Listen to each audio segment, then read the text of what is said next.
and welcome back to Retro Wrestling Games Presents. I am your host, Juan Cena, and with me, as always, is Luke Martin. How you doing tonight, Luke? I'm doing great. Fantastic. I dig that. On this episode, we're going to take a look at Gekitou Burning Pro Wrestling. This is for the Super Famicom, and it was released October 6th of 1995. Now, right off the bat, as soon as you start playing this game, you'll notice something quite familiar about it.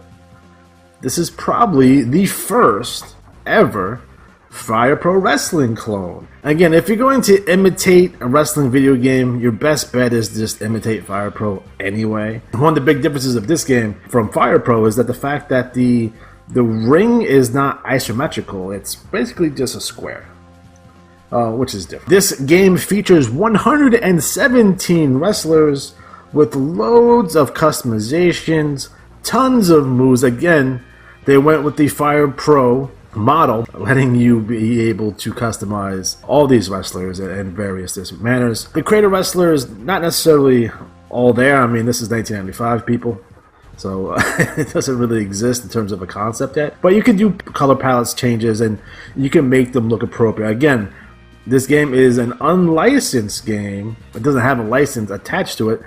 So, due to the fact that this is Japan, they just say, fuck your copyright. We're just going to change the name slightly, but you'll know who everyone is. So speaking of the roster, right off the bat, let's go through the roster real fast. We have Tiger Jeet Singh, Bruiser Brody, Terry Funk, Koji Katawa, Ryumba Go, Rasha Kimura, Kendo Nagasaki, Terry Boy, Sato, Taka Michinoku, Gran Naiwa, Super Delphin, Shiru, The Great Sasuke, Masayo Orihara, Ultimo Dragon, Gedo, Jado, Hiromichi Fuyaki, Ashura Hara, Tenru, Jason the Terrible, Ghostface, The Great Nita, Hayabusa, Big Titan, The Gladiator, Sheik, Wing Kimura, Masunga, Mr. Pogo, Ricky Fuji, Hisakatu Aoi, Tarzan Godo, Onita, Gran Hamada, El Connect, Dos Caras, Mil Mascaras, Negro Casas, Octagon, El Hijo de Santo, Champuig, Keats, Son Na Grits, Kimo, Leopoldo, Rixon Gracie, Peter Inertz, Ernesto Hust, Andy Hug, Sam Greco, Masa Akiya Sate, Yoji Anoi, Kazuya Yamazaki, Gary Albright, Takada, Dick Verge, Tariel Bresade, Volcan, Akira Maeda, Bosch Rutan, Ken Shamrock, Misuro Suzuki, Funaki, Mitsuyoshi Ohara, The Great Kabuki, Tashushi Goto, Kengo Kimura, Shiro Koshinaka, The Great Muda, Dean Malenko, Scott Steiner, Rick Steiner, Road Warrior Animal, Road Warrior Hawk, Scott Norton, Fujiwara, Kido, Koji Kamamoto, Otani, El Samurai, Hognaga, Black Tiger, Chris Benoit, Jushin Liger, Hiro Saito, Sabu, Tenzan, Chono, Kejimuto, Junji Hirata, Hase, Kenzuki Sasaki, Hashimoto, Tatsuma Fujinami, Riki Choshu, Rick Rude, Ric Flair, Randy Savage, Sting, Hakushi, Bret Hart, Big Van Vader, The Undertaker, Hulk Hogan, Doug Furnace, Dan Crawford, Johnny Ace, Steve Williams, Dan Hansen, Fuchi, Chikuruchi, Amori, Jun Akiyama, Jumbo Shiruda, Akira Taire, Kawada, Kenta Kobashi, and Masawa. And the final boss of this game is Masawa. So, awesome. So you beat everyone, and then your prize is to fight Masawa at the end, which is fantastic. Again, in terms of modes here, we have League Mode, which is, you choose up to 8 wrestlers, and it's kind of just basically a round-robin tournament. There's obviously an Edit Mode, a Creative Wrestler mode, but again, not much of a Creative Wrestler. At least what we know a Creative Wrestler to be exactly. But like I said, the Edit Mode is completely insane. Again, everything's customizable in terms of, your pant color, your skin color, your tights, your boots, your hair or mask color. So a lot of things going on there. Again, there is there's a skill point editor where you could give different attributes to your wrestlers and make sure that they play appropriately. Again, the game is remarkably deep for a clone, for a knockoff. Historically, these games are not necessarily all that deep if you're cloning another game, but they went all out in this game. So nice job, Bulletproof Software. You gave no shits. Again, I think this game is fun. I played it for a while. Again, it's a Fire Pro clone. Again, I'm not going to, I want to beat a dead horse here. It's definitely a Fire Pro clone. Let's not get past that. Is it better than Fire Pro? No. Is it better than just about any other wrestling video game on the NES? Yes. There's other notable Fire Pro clones, like the All Japan games are clones too, but they're not as good as this. Just because how deep the roster is and how deep the customization in it. Again, this is Super Famicom, only available in Japan. So if you want this game, you're going to have to import it over. It's relatively cheap. It's not expensive. I got mine for about $7 off of eBay. And I think overall the gameplay is really good. I mean, it's funny too because when you pop in the game right off the bat, cheesy intro screen with just the fire, it says Burning Pro Wrestling on it. But if you listen to the music, it sounds just like the Fire Pro music. Like, they did not care. It's like, we're a clone and we're ripping off this game and we don't care. We're loud and we're proud about it. We're not even going to try to disguise it. So Luke, what are your thoughts on this game? Yeah, it's just Fire Pro Wrestling with a different skin. Or not even a different skin. It's just Fire Pro Wrestling with some more options. The cool thing about it is like you can customize very random things. You can customize the rules, so you can change the rules.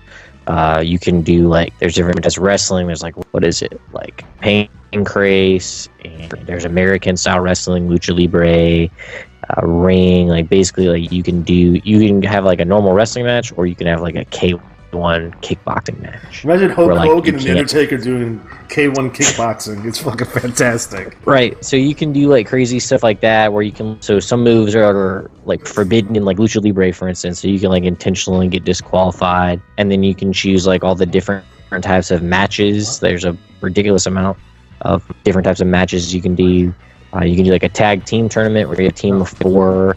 You can do battle royal with up to 16 wrestlers where 4 guys will go at a time, I think, and then they'll go places, they get eliminated. So that's pretty neat. But yeah, and then you can also take control of the ref. You can have multiple players play, take control of the referee, which I guess is supposed to be hilarious because you can be the worst referee ever. You push the players down. You can choose not to pin.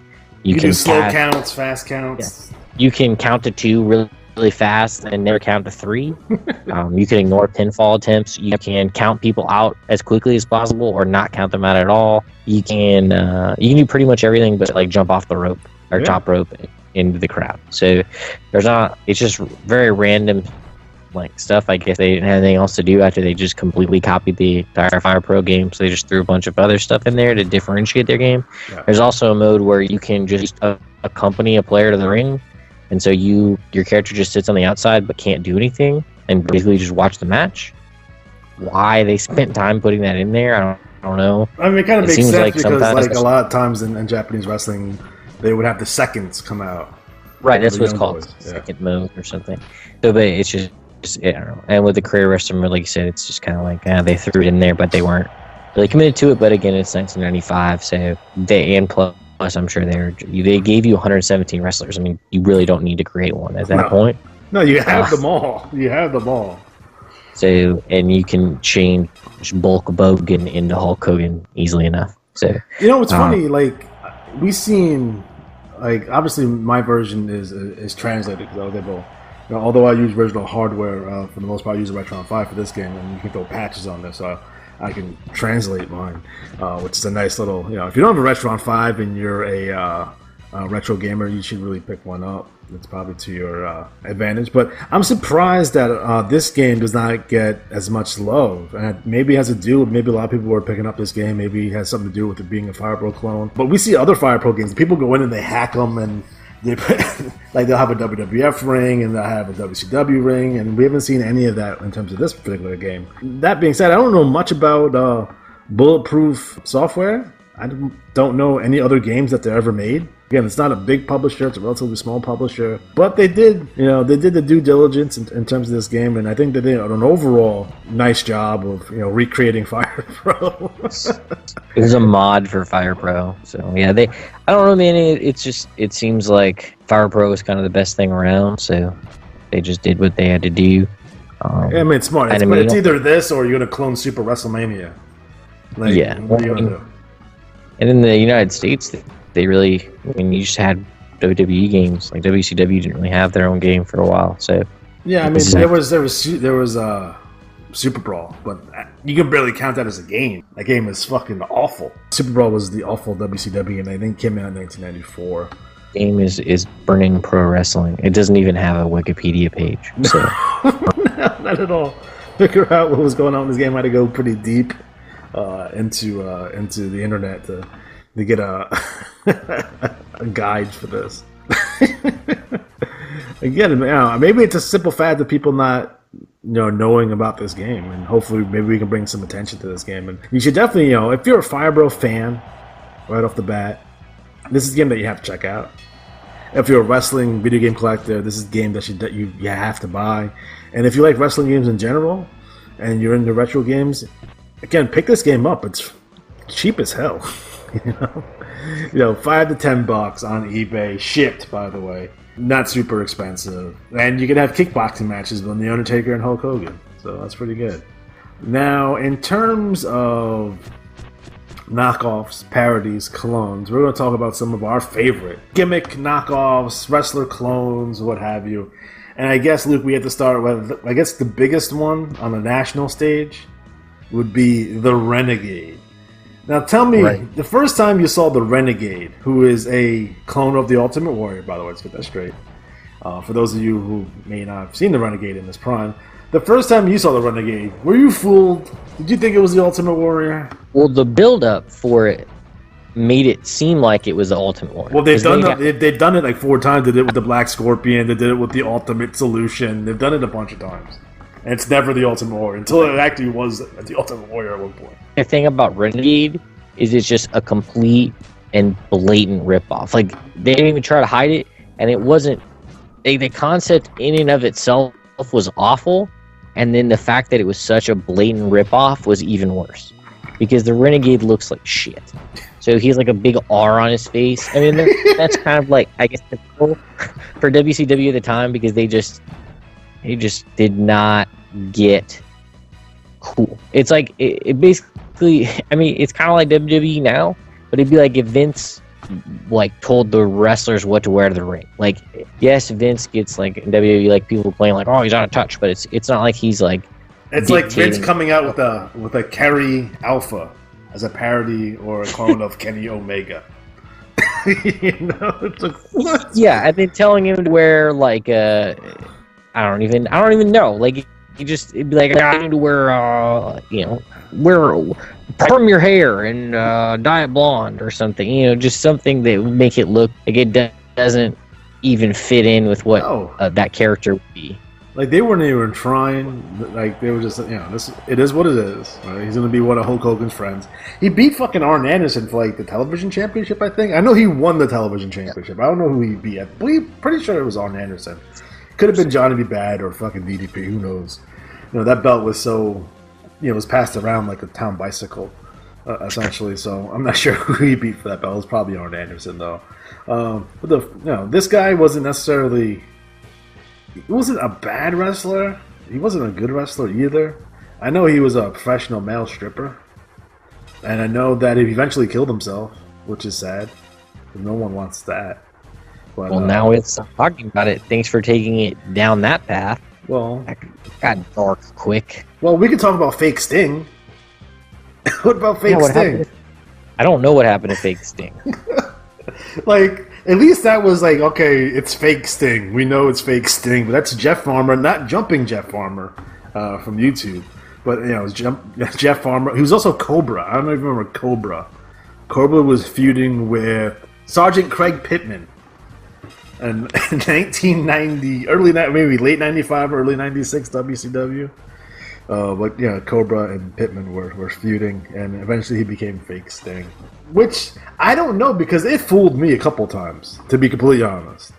So I don't know if they would switch fake Sting and regular Sting out to fool people. Like, there's like that War Games where like they beat up Luger outside, and I still swear that's fucking Sting.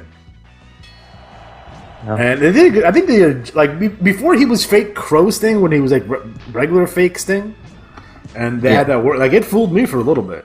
Like, they got me on that one for a little bit, and then I was like, oh wait, it's real Sting. Real Sting comes out, because Sting was changing his look anyway. He was getting like the blonde hair was gone, he had the brown hair, and he looked a little bit different. But yeah, fake Sting, Jeff Farmer, who wrestled a lot over in Japan as fake Sting. That was his name? It was fake Sting. NWO Sting was his official name. Oh, okay, gotcha. And then there's fake Undertaker. Yeah, Brian Lee is the Underfaker.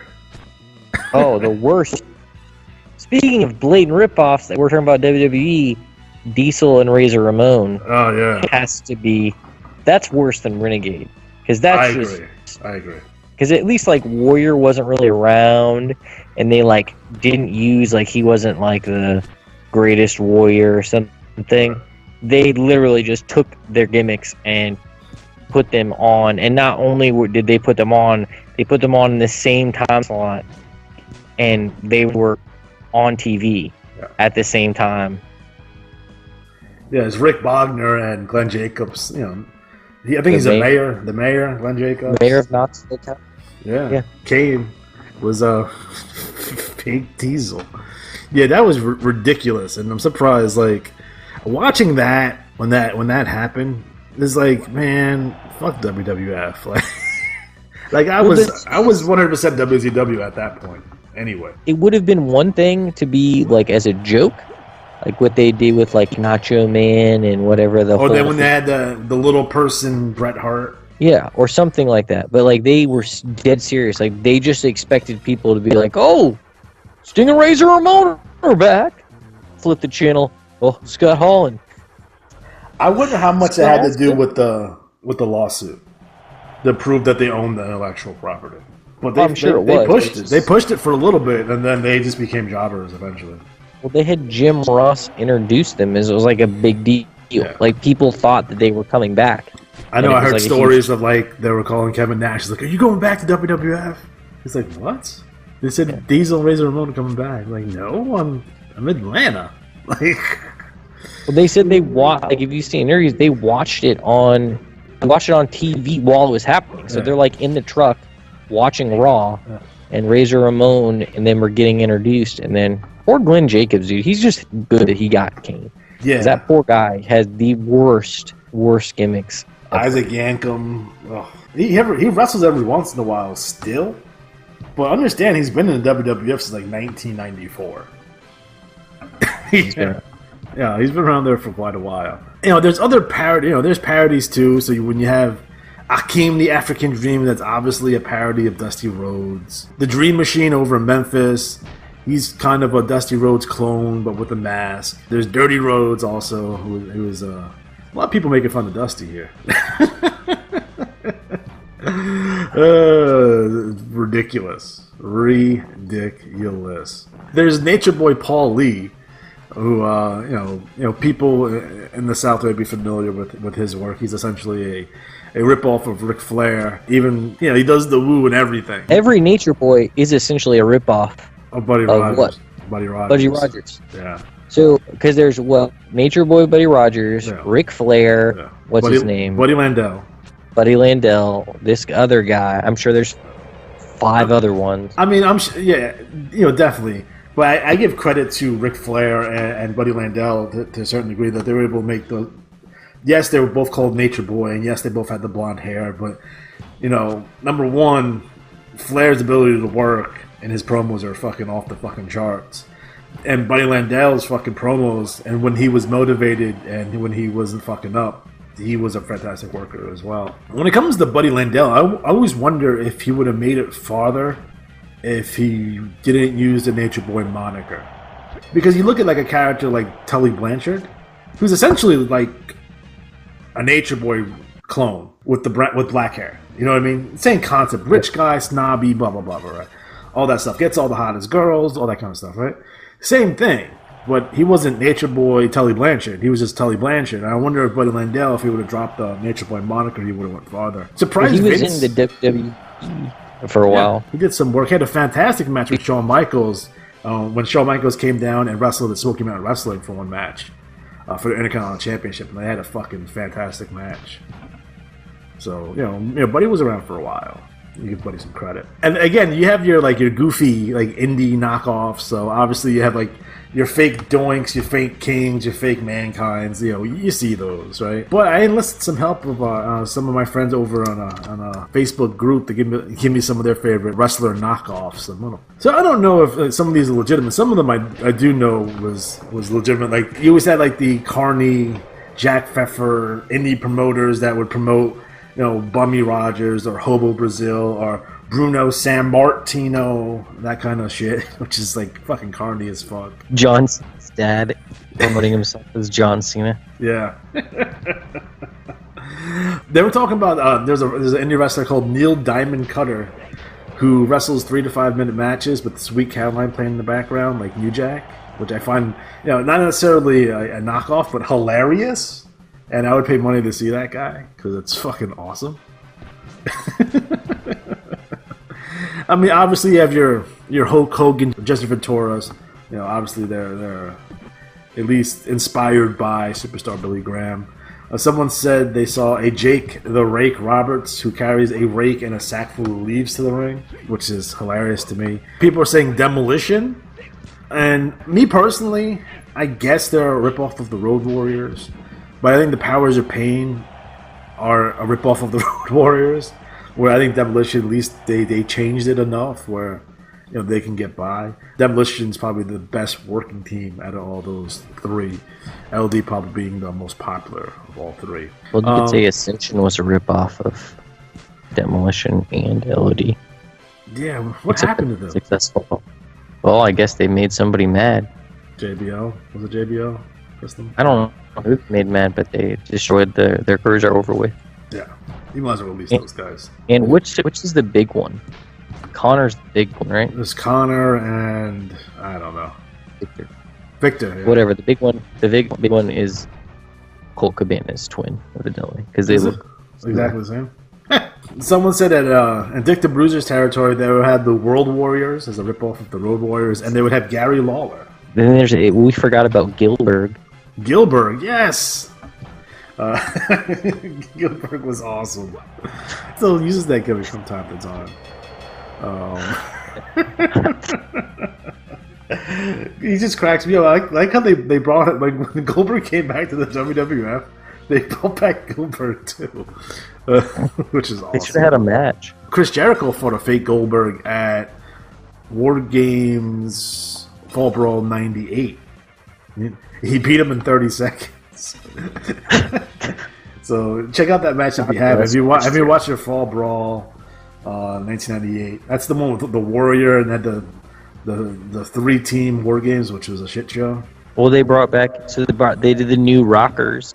They had Al Snow as Leaf Cassidy something. Yeah, Leaf Cassidy, which is a combination of guys from the 70s, which is really bizarre. Yeah, it's definitely Vince definitely named them. It's like, who are the rock stars right now? Who are some of the heartthrobs right now? It's like, Leif Garrett and David Cassidy in 1994, 1995. It's like, what are these guys are hip.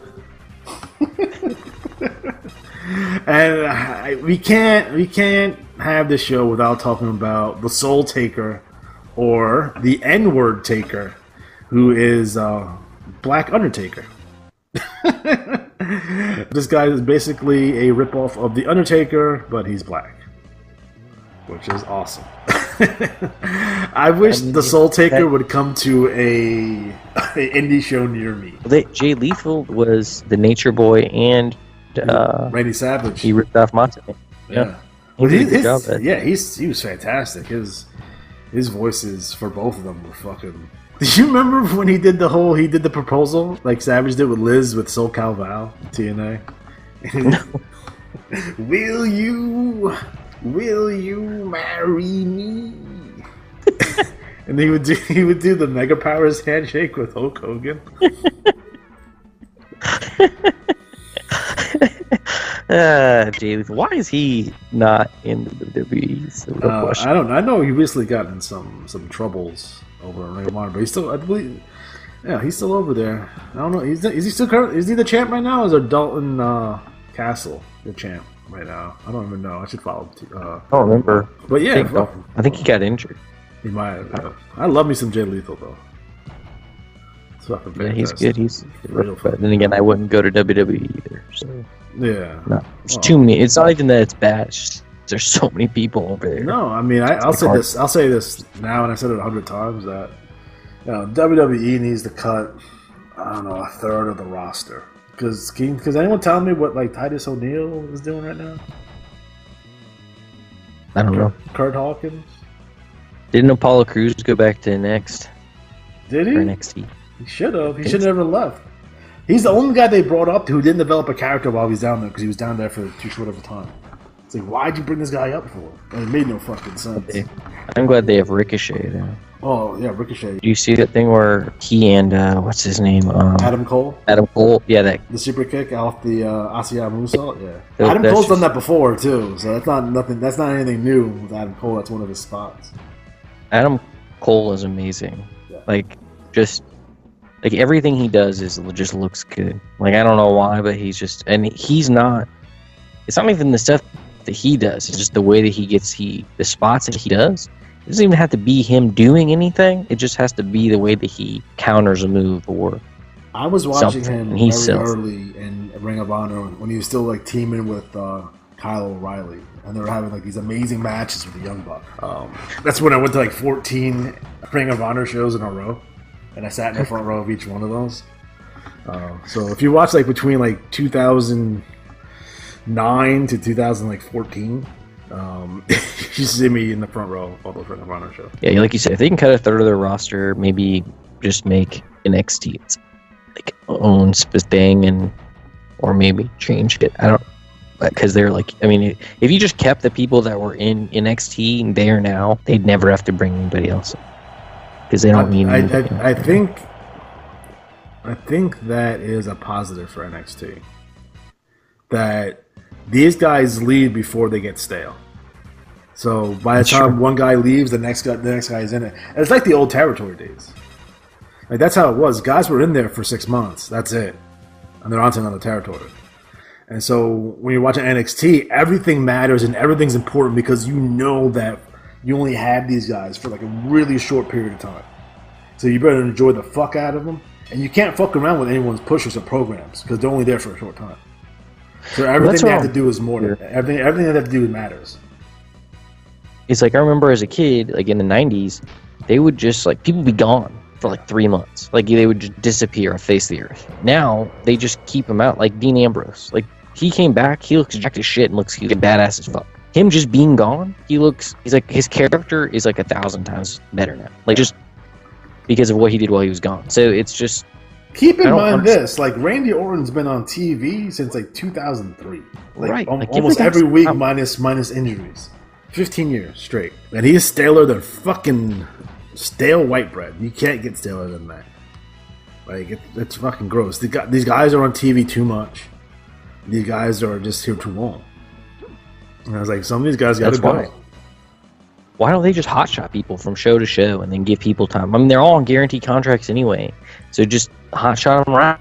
Like you don't have like they could be on the house shows. Who gives a shit? It's all about television time. That's what burns them out. Being on 200 house shows doesn't burn you out. It's being featured on TV for fucking 5 years straight that kills you. I just don't get it. Like how? Just give them time off. Like you don't have to have them. You have so many people that you can feature. You could hotshot people. You could make next a third brand and then just hotshot people around. Like have somebody lose the title, take like 3 to 5 months off, and then throw them into a completely different, like Raw or the next or something. Like that would live anybody up. Right. And we're not even talking about. We're just talking about TV. We're not even talking about house shows. Right. One thing about like I like Randy Orton's matches when he's with somebody good because he can do like crazy brilliant shit. He's a fantastic worker. I'm just tired of him. He just makes me want. Every time I see him, I want to throw up. Sheamus. I hate fucking Sheamus. He gives me fucking doo-doos. But when like Randy Orton had his match where in WrestleMania 30 with Seth Rollins, that match was fucking cool. Yeah. Like the fucking spot with the curb stomp and that was great.